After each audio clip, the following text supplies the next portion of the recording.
Hello everyone, I'm going to talk about coronary angiography after cardiac arrest without ST segment elevation. First, the definition.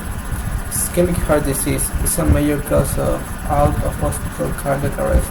The role of immediate coronary angiography and percutaneous coronary intervention (PCI) in the treatment of patients who have been successfully resuscitated after cardiac arrest in the absence of ST segment elevation myocardial infarction (STEMI) remains uncertain.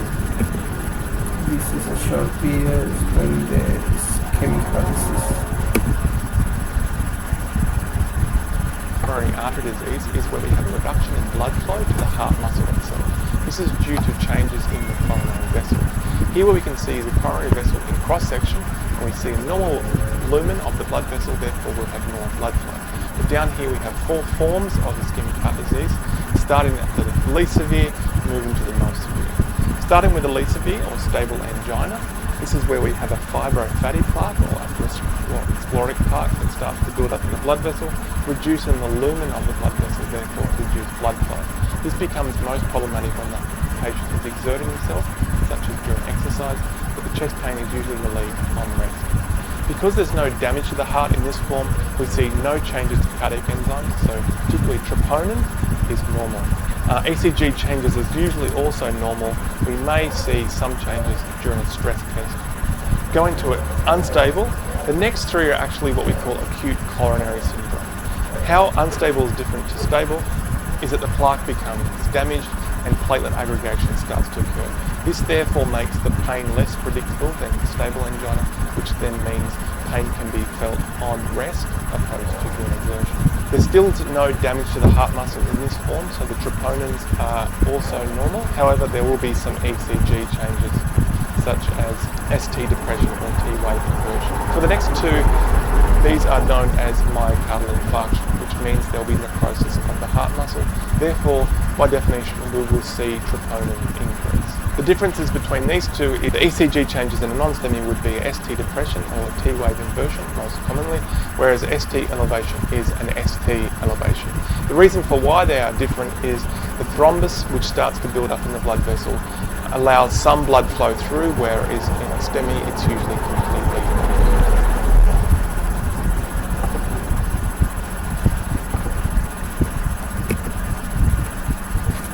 applications in medicine. The coronary angiography after cardiac arrest (COAC) trial was designed to test the hypothesis that patients successfully resuscitated after cardiac arrest in the absence of STEMI, a strategy of immediate coronary angiography, and PCI. If necessary, results in better survival compared with a strategy of coronary angiography delay until after neurologic recovery. However, no significant difference in 90-day survival was found between the two treatment groups. Patients were eligible for the trial if they had had an out-of-hospital cardiac arrest with an initial shockable rhythm and were unconscious after the return of spontaneous circulation. Patients were excluded if they had signs of STEMI on CG in the emergency department, shock, or an obvious non-coronary cause of the arrest. Pros and cons. Pros. Survival is a patient-centered outcome. ITT analysis, sensitivity analysis, randomized control and multi-center trial. Primary outcome measure of 90-day mortality is a robust endpoint. Cons. A small population analysis may not yield results generalizable to an at-large population. Trial not blind.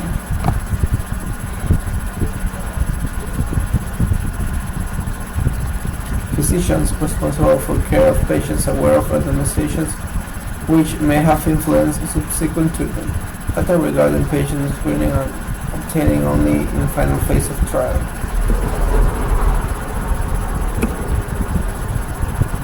This is a video explaining the coronary angioplasty. Angioplasty, also called as the percutaneous transluminal or balloon angioplasty, is a treatment procedure to restore the blood flow in the narrowed or blocked coronary arteries caused due to plaques or blood clots.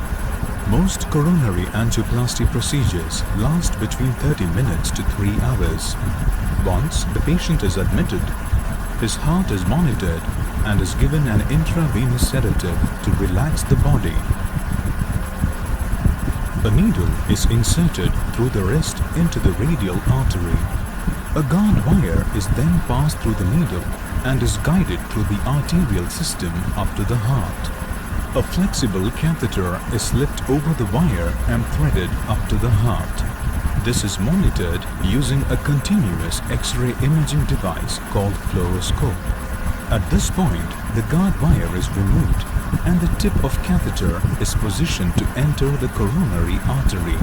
A special dye is injected which allows the fluoroscope to take X-ray images of the arterial interiors and help in identifying the position of the block.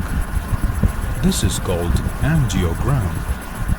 Once the blockage is identified, a flexible guard wire is inserted into the artery vessel, followed by a balloon-tip catheter over this wire to position itself at the site of the blockage. Rapid inflation and deflation of the small balloon pushes the vessel wall out, re-establishing the flow of blood in the artery.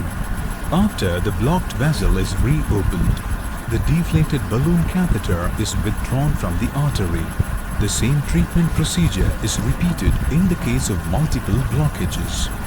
Most patients may also receive a coronary stent, which is a small tube made of wire mesh designed to keep the artery open once it has been treated.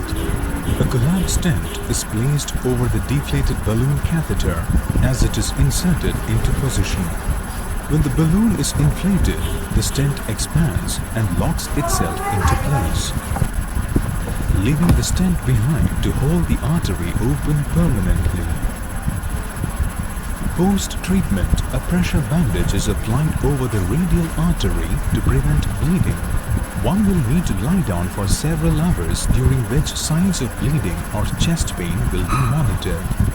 The patient may either be discharged on the same day or after an overnight stay at the hospital.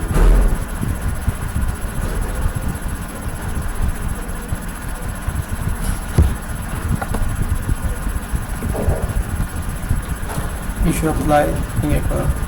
The mean age of presentation is 61.5 years. Male sex is the most affected in 83.6%.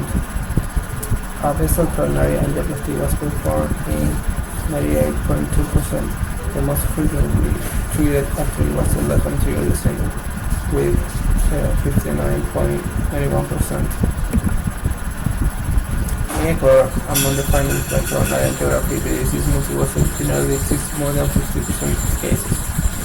As in found in literature, a fact to highlight is that within the anesthetics, single vessel disease was greater than multi-vessel disease.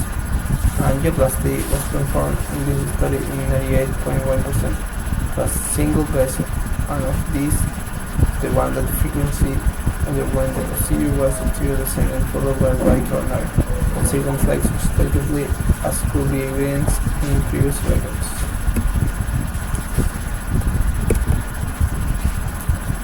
Arrest and a heart attack are two different conditions.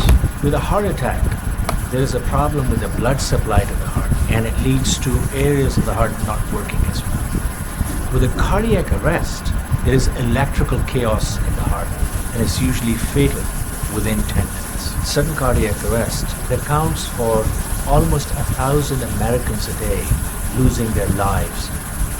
We're very excited about these new research findings that we are presenting in this paper.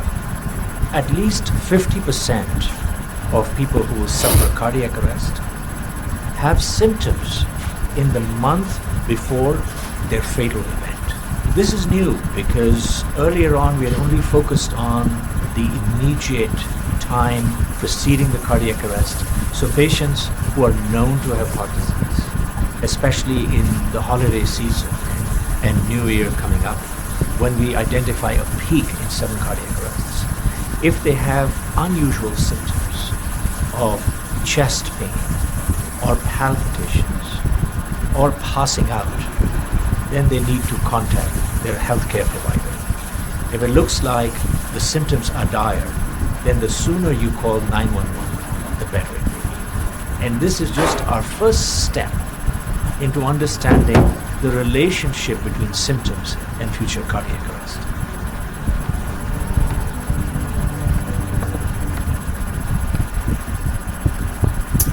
Conclusion. In the COD trial, patients who underwent delayed angiography were more likely to receive salicylates or a P2Y12 inhibitor, or both, than patients who underwent immediate angiography. This observation illustrates how the result of immediate coronary angiography can influence treatment, since patients who do not have evidence of coronary artery disease on angiography do not require antiplatelet therapy.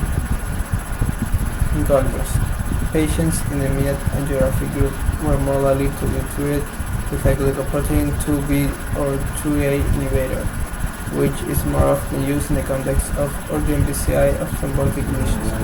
This difference in antiplatelet strategy between the two groups did not result in a significant difference in timing of bleeding. This is all. Thank you very much.